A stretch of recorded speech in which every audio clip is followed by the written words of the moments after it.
आज एक नया इतिहास बन रहा है,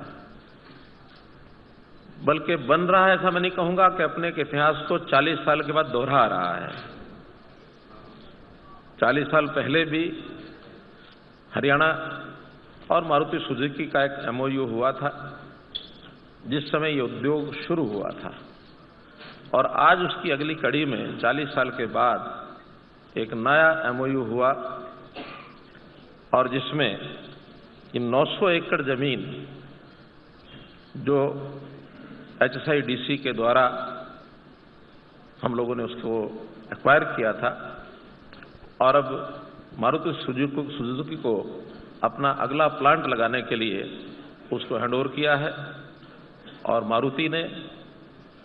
जैसा कॉन्ट्रैक्ट था उसके अनुसार आज लगभग 2400 करोड़ रुपया ये हरियाणा सरकार को HSIDC के माध्यम से ये दिया है। और मैं समझता हूं कि हरियाणा के इतिहास में ये सबसे बड़ा ट्रांजैक्शन इस प्रकार का ये हुआ है कि 2400 करोड़ रुपया एक साथ ये सब दिया गया है। IMT खरखोदा ये अपने आप में नया विकसित होता हुआ हमारा क्षेत्र है। जब प्रारंभ में बात चली, मारुति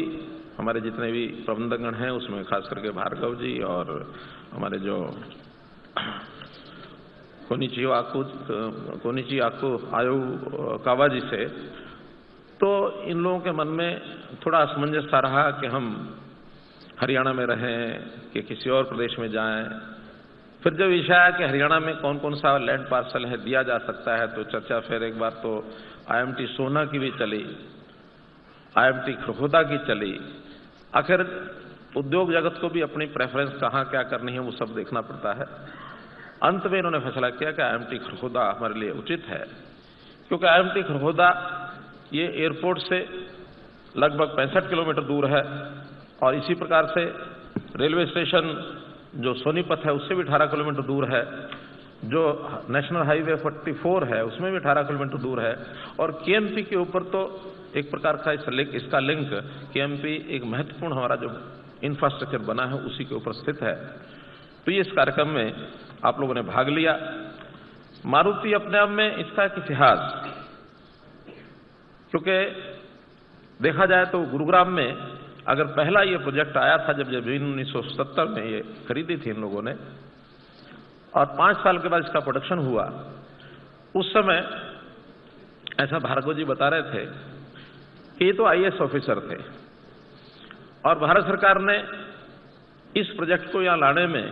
किसी को डिप्यूट करना था, तो इनको डिप्यूट किया कि आप जो है इस मारुति के प्रोजेक्ट को सहायता करें इनकी, और डेपुटेशन पर मारुति के साथ जोड़ दिया गया। और मारुति के साथ जब जुड़े तो 1 साल के बाद इनको निर्णय लेना था कि मुझे परमानेंट मारुति में जाना है या भारत सरकार में रहना है। IAS भारत सरकार में हो, और बहुत एसोसिएशन होने के बाद जैसा आयु के हिसाब से लगता है कि बड़ा उच्च स्थान भी कैबिनेट सेक्रेटरी तक भी पहुंचने की इनकी संभावना थी बनी हुई। अब एक साइड में जाना था तो कहते हैं कि मैंने इस इंटरेस्ट में अपने देश में एक कार इस प्रकार की, क्योंकि उस समय कार जो है वो बहुत लग्जरी की वस्तु मानी जाती थी, लेकिन मारुति एक ऐसी कार लेकर के आ रहा है जो जन जन के लिए कार बने। जैसा आज देश के प्रधानमंत्री ने कहा कि उड़ान नाम से और ऐसी एक फ्लाइट चलाई जाएगी जिसमें चप्पल वाला व्यक्ति भी उड़ान की फ्लाइट को लेकर जा सकता है। तो उस समय का भी एक विषय रहा होगा कि जो एक लग्जरी की चीज कार मानी जाती है, तो लग्जरी की कार को एक इस लेवल पर ला करके बनाया जाए कि आम आदमी के लिए वो एक साधन बने। मारुति 800 मुझे लगता है शायद पहला जो ब्रांड था मारुति 800 ये बनाया गया, और मारुति 800 उस समय भी लोगों के लिए एक चार्म था। अभी तो मोटरसाइकिल, स्कूटर, लंबरेटा पर परिवार के लोग चलते थे, 2 माता पिता 2 बच्चे चारों बैठ के चल पड़ते थे, लेकिन उनको भी एक सस्ती कार मिल जाएगी तो पूरा परिवार इकट्ठा होकर चलेगा। तो उस मारुति का बड़ा चार्म था। हम भी उस समय नौजवान थे, तो मारुति का पता लगा गुड़गांव में मारुति बन रही है। पहली कार दिसंबर 1983 के अंदर इस कंपनी ने बनाई थी। एक घटना और उस समय की कि जहां ये पहला प्लांट गुड़गांव में लगा, कभी कभी तो मुझे भी लगता है कि मारुति के कारण से गुरुग्राम विकसित हुआ, रोजगार मिला, और गुरुग्राम के कारण से इस प्रदेश की जो आर्थिक स्थिति है, आर्थिक एक प्रकार का जो हमारा प्रगति है, वो गुरुग्राम के इस इंडस्ट्री के कारण से हुई है। मारुति अकेली एक यूनिट इस नाते से नहीं सोचते हम सोचते हैं इनके कितने ही एंसिलरीज हैं, हजारों की संख्या में अन्य सप्लायर्स इनके, वो पूरे गुरुग्राम को उन्होंने एक ऐसे स्तर पर लेकर के आए कि आज अगर बेस बात किसी बात को माना जाए कि गुरुग्राम का ये जो इतना विकास हुआ है, आइकॉनिक हमारा जो destination for investors, world wide investors अगर गुरुग्राम बना है, तो उसमें अगर बेस है तो योगदान है वो मारुति का है। Maruti is Gurugram, Gurugram is Haryana. तो इसलिए मारुति का और हरियाणा का जो संबंध है, मैं कहूंगा मारुति ग्रुप हरियाणा का हनुमान है। अब ये हम लोगों को भी लगता है कि मारुति के साथ जितना हमारा संबंध बना के हम रखेंगे, ये उतना ही प्रगति आगे बढ़ेगी। आज भी ये दोनों कंपनियां हैं, मारुति सुजुकी इंडिया लिमिटेड और Maruti motorcycle India private limited, इन दोनों कंपनियों को एक साथ यहां ला करके लगभग इसमें 13,000 लोगों को रोजगार देने की स्थिति बनी है। 11,000 मारुति सुजुकी में और 2,000 मोटरसाइकिल यूनिट में, तो 13,000 लोगों को जब रोजगार मिलेगा, और जैसा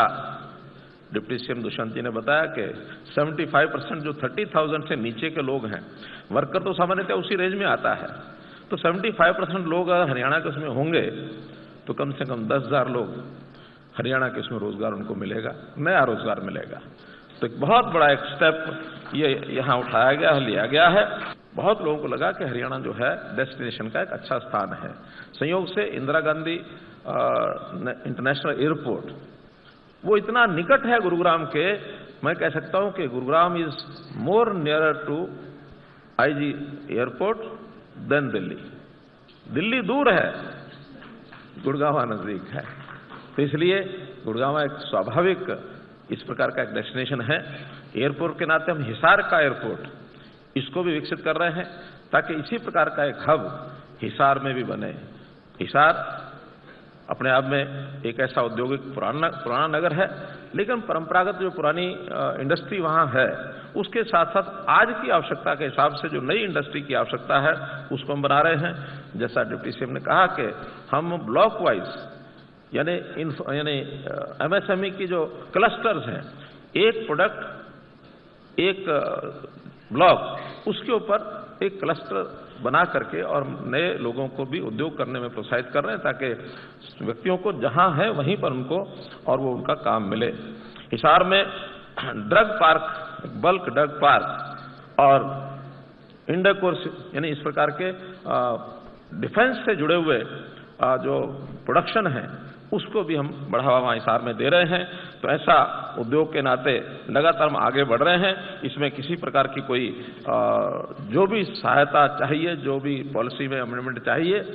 कोई स्पेसिफिक वर्ग विशेष की भी, उसके लिए भी हम करने के लिए तैयार हैं। हमको केवल आपके जो सेक्टर वाइज डिमांड जो आपकी आती है, सुझाव जो आपके आते हैं, उसके हिसाब से हम आगे बढ़ेंगे। और मैं तो आज 40 साल का ये जो सफर है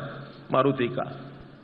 मारुति में हम सफर करते हैं, पता नहीं कितना सफर कर डाला होगा, लेकिन साथ साथ मारुति ने जो सफर किया है 40 साल का, 1982 से लेकर के आज 2022 तक, इस सफर के समय पूरा करने पर मैं कह सकता हूं कि हरियाणा और जापान अपने आप में जो हमारे संबंध है वो लगातार आगे बढ़ते रहे। जापान के भारत के संबंध 70 साल पुराने, ये 70वां साल चल रहा है हरियाणा का, भारत का और जापान के संबंधों का, राजनीतिक संबंधों का। ये संबंध प्रगाढ़ हों और आगे बढ़ें, इस नाते से हम आशा करते हैं कि हम एक हरियाणा और जापान में अच्छा रिलेशनशिप, इसका एक युग जो है शुरू हो गया है।